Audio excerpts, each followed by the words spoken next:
പിന്നീട് അവരുമായിട്ട് കോണ്ടാക്ട് ഉണ്ടായി. ജിം എലിയറ്റിന്റെ വൈഫ് അവിടെ കടന്നു പോവുകയും സാവേജസ് കാനിബൽസ് മൈ കിൻസ്മാൻ എന്ന് പറയുന്ന ഒരു ബുക്കൊക്കെ മനോഹരമായിട്ട് എഴുതി. അവിടെ പോയി താമസിച്ചു. അവരൊക്കെ കർത്താവിലേക്ക് വന്നു. ആകട്ടെ, ഞാൻ ആ വിഷയത്തിലേക്കല്ല പോകുന്നത്. ഈ നേറ്റ് സെയിന്റിനെ കുറിച്ച് എഴുതിയ പുസ്തകമാണ് ഗ്രഹാം സ്റ്റെയിൻസിന്റെ വൈഫ് വായിച്ചുകൊണ്ടിരുന്നത്. ആ സന്ദർഭത്തിൽ ഒരു കോൾലി നമ്മൾ ചിന്തിക്കുന്നുണ്ടോ ദൈവത്തിനത് സംഭവ്യമല്ലായിരുന്നെന്ന്? ഇനി ഒന്ന് പറയട്ടെ, ദാനിയേലിനെതിരെ കൽപ്പന പുറപ്പെടുവിച്ചു. ദാനിയേൽ പറഞ്ഞു, നത്തിങ്, ഒരു കോംപ്രമൈസും ഇല്ല. ഏകസത്യ ദൈവമാകുന്ന യഹോവയെ ഞാൻ സേവിക്കും, അതിനകത്ത് ഒരു കോംപ്രമൈസും ഇല്ല. ആ ദൈവത്തോട് ഞാൻ പ്രാർത്ഥിക്കും. അതുകൊണ്ട് എന്ത് ചെയ്തു? സിംഹത്തിന്റെ ഗുഹയിലിട്ടു. ഈ കാര്യം നമുക്കറിയാം. പക്ഷേ ഈ സംഭവം 1-ാം നൂറ്റാണ്ടിലെയും 2-ാം നൂറ്റാണ്ടിലെയും വിശുദ്ധന്മാർക്ക് അറിയത്തില്ലായിരുന്നോ?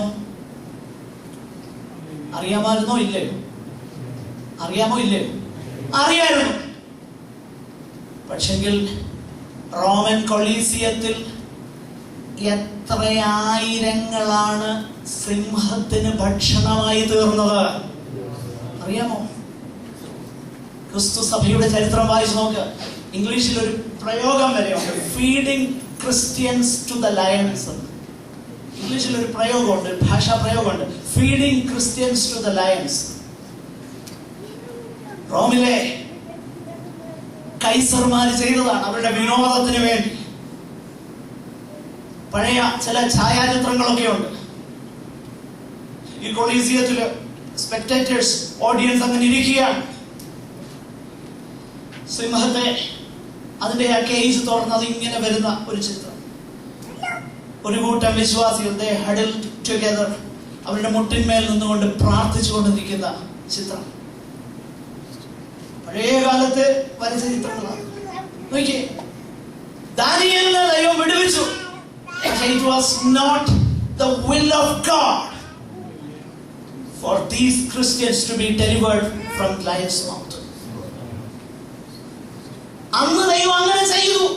പക്ഷെ 1-ാം നൂറ്റാണ്ടിൽ ഈ വിശുദ്ധന്മാരുടെ കാര്യത്തിൽ അങ്ങനെ ചെയ്തില്ല. എങ്കിലും ഈ വിശുദ്ധന്മാരെന്ത് ചെയ്തു? അവരുടെ അവസാനത്തുള്ളി രക്തം വരെയും അവരെ അടിയുറച്ച വിശ്വാസത്തിന് വേണ്ടി കൊടുക്കാൻ തയ്യാറായി. ആകട്ടെ, 1-ാം നൂറ്റാണ്ടിൽ അപ്പോസ്തല പ്രവൃത്തിയില് 12-ാം അധ്യായത്തില് യാക്കോബിനെ വാൾ കൊണ്ട് കൊന്നു എന്നെഴുതി. വാൾ കൊണ്ട് കൊന്നു എന്നെഴുതി. ആ അധ്യായത്തിൽ നമ്മൾ വായിക്കുന്ന ഒരു കാര്യം, ഇത് യഹൂദന്മാർക്ക് സന്തോഷമായതുകൊണ്ട് ഹെരോദാവ് എന്ത് ചെയ്തു? പത്രോസിനെയും കൂടെ പിടിച്ച് ജയിലിലിട്ടു.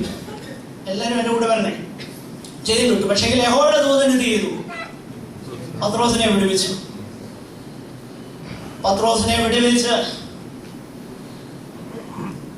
പത്രോസ് രാത്രിയിൽ തന്നെ വന്നു.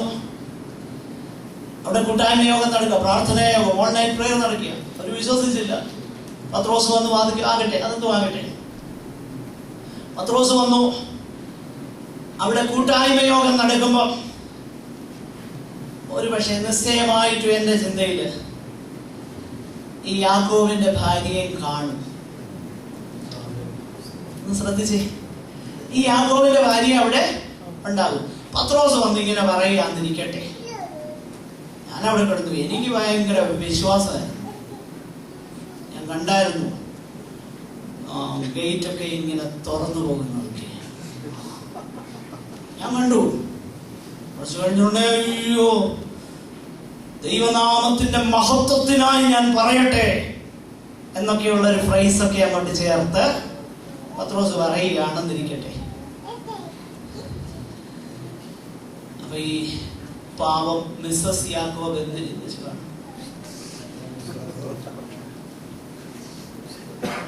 മനസ്സിലാകുന്നുണ്ടോ ഞാൻ പറയുന്ന വിഷയം? ദൈവം തനിക്കിഷ്ടമുള്ളത് ചെയ്യും. ഒരുവനെ വിടുവിക്കാനാണോ ദൈവത്തിന് പ്രസാദം തോന്നിയത്? ദൈവം അത് ചെയ്തു. അല്ല, ഒരുവനെ വാൾ കൊണ്ട് കൊല്ലപ്പെടാനാണോ ദൈവത്തിന് പ്രസാദമായത്? ദൈവം അത് ചെയ്തു. ഒരുവനെ സിംഹത്തിന്റെ വായിൽ നിന്ന് വിടുവിപ്പാനാണോ ദൈവത്തിന് പ്രസാദമായത്? ദൈവം അത് ചെയ്തു.